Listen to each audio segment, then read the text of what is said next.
저는 JMS라는 사이비 교회에서 태어났습니다. 여신도 성폭행 JMS 저희 부모님은 JMS에서 만나서 결혼하셨고, 저는 태어난 순간부터 그 어떤 선택권도 없이 JMS 신자로 살게 됩니다.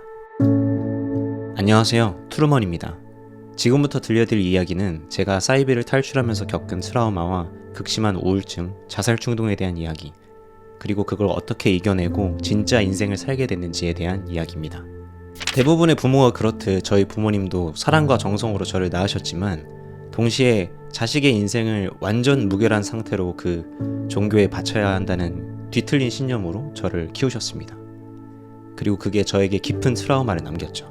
뒤틀린 신념으로 자식을 키우는 게 얼마나 위험한 건지 상상이 잘 안 되시는 분들을 위해서 기억나는 몇 가지를 잠깐 얘기해 드리자면, 저는 어렸을 때부터 뭔가 잘못을 하면 귀신 들렸다, 사탄 들렸다 이런 소리를 많이 들었습니다. 초등학생인 저를 매일 새벽에 교회에 데려가서 기도를 시켰는데, 피곤해서 졸고 있으면 저에게 귀신이 들렸다고 하면서 윽박을 지르기도 하고요. 중학생 때 쇠몽둥이로 맞아가지고 허벅지에 검게 피멍이 들었는데, 멍이 들어서 아프다고 말도 못하고 그걸 참아가면서 무릎 꿇고 기도를 했던 기억도 있습니다. 방과 후에 이성 친구와 잠깐 어울렸다는 이유로 뺨을 수차례 맞기도 하고요. 참고로 이거는 JMS에서 이성교제를 금지하고 이성을 좋아하는 마음조차도 지옥에 가는 죄악이라고 가르치기 때문인데, 사실 그런 감정들은 청소년기에 누구나 겪을 수 있는 자연스러운 현상이잖아요. 그런데 한 번은 제가 좋아하는 여학생과 전화통화를 하고 있었는데, 엄마가 그걸 몰래 엿듣고 있다가 제 방에 갑자기 들어와서 핸드폰을 뺏고 그 여학생한테 다시는 전화하지 말라고 괴성을 지르고 막 그랬거든요. 그리고 하는 말이 사탄이 웃는 소리가 들려서 제 방에 들어왔대요. 어쨌든 그리고 저는 그 다음날 아침까지 바닥에 무릎을 꿇고 회개 기도를 했었던 기억도 납니다. 그러면 신고를 하거나 저항을 하면 되지 않나 라고 생각하시는 분들도 있을 거예요. 근데 그렇게 정서적인 폭력, 신체적인 폭력을 당해도 제가 저항을 할 수 없었던 이유는, 부모가 하는 말이 곧 교주의 가르침, 그러니까 신의 가르침인데, 이걸 어기면 지옥에 간다는 극단적인 가스라이팅을 당해왔기 때문입니다. 그래서 저는 점점 가족들에게 제 생각과 감정을 숨기면서 살게 됐고, 겉과 속이 다른 이중적인 삶을 살아갔습니다. 그러니까 가족들 앞에서, 그리고 교인들 앞에서는 열심히 신앙생활을 하고, 혼자 있을 때는 끝없는 죄의식 속에서 자아분열을 겪으면서 청소년기와 20대를 보냈죠. 그러다 2020년에 저는 드디어 탈교를 결심합니다. 그곳에서 태어난 제가 봤을 때도 JMS는 비상식적인 집단이었고, 더 이상 스스로를 속이고 싶지 않았거든요. 혹시나 가족들이 제 생각을 이해해주지 않을까 하는 마음에 대화를 시도하고 설득해 보려고 했지만, 오히려 제 신앙이 약해져서 그런 거라고 하면서 전혀 받아들이지 않았습니다. 그때는 진짜 너무 절망적이더라고요.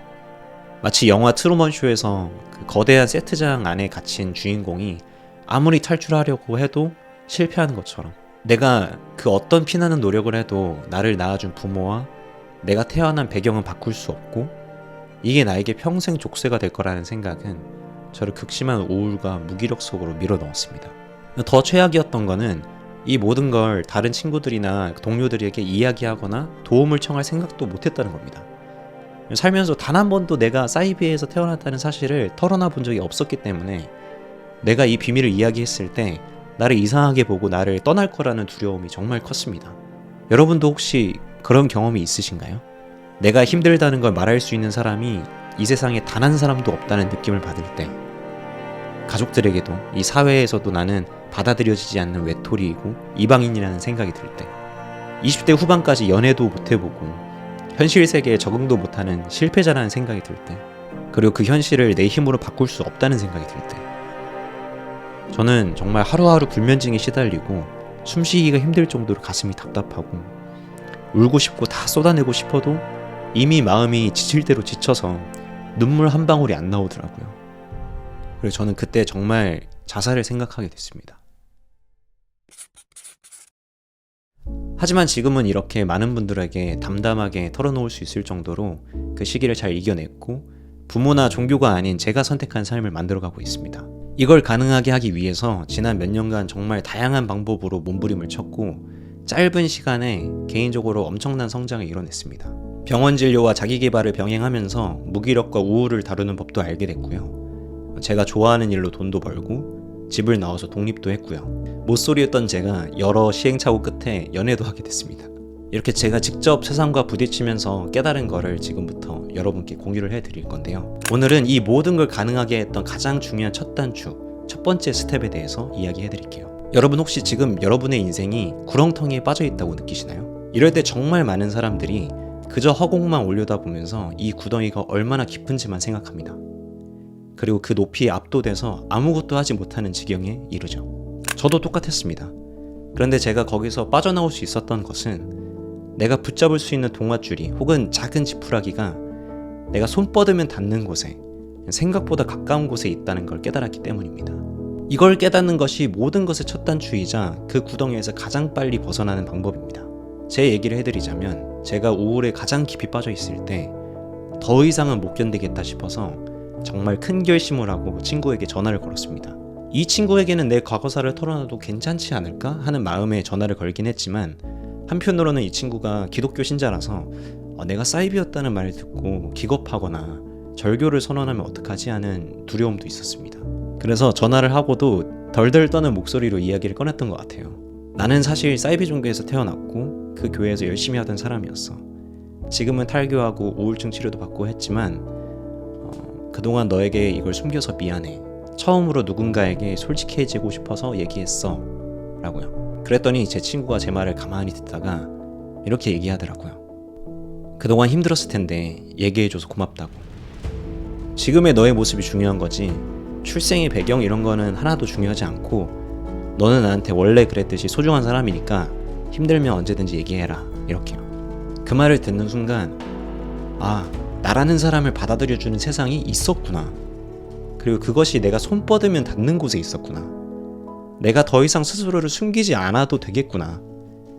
제가 정말 평생 짊어지고 살던 죄책감과 자기 혐오와 그 모든 불안을 끝내 내려놓은 기분이었습니다.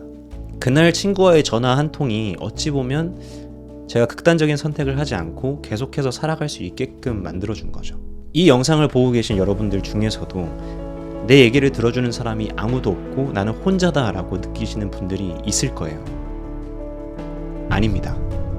여러분 생각보다 가까운 곳에 여러분의 이야기를 들어주고 이해해줄 사람들이 있어요. 힘들겠지만 조금만 손을 뻗어보세요. 친구나 가족이 아니더라도 병원도 괜찮고 상담기관도 괜찮습니다. 그마저도 어렵다면 그냥 저를 친구라고 생각하시고 힘들 때마다 찾아와서 댓글로 여러분의 이야기를 털어놓으셔도 좋습니다. 그렇게 해서라도 여러분의 마음에 위로를 얻는다면, 그리고 제가 여러분이 잡고 올라갈 수 있는 작은 지푸라기라도 그 역할을 할 수 있다면 저는 이 영상을 만든 보람이 있을 것 같습니다. 앞으로 이 채널에서 이 영상 말고도 제가 경험했던 걸 바탕으로 여러분에게 공감 또는 위로 그리고 도움이 될 만한 이야기들을 나누려고 합니다. 긴 이야기 들어주셔서 감사드리고요. 그러면 다음 영상에서 뵙겠습니다. 좋은 아침, 좋은 하루, 좋은 밤 보내세요.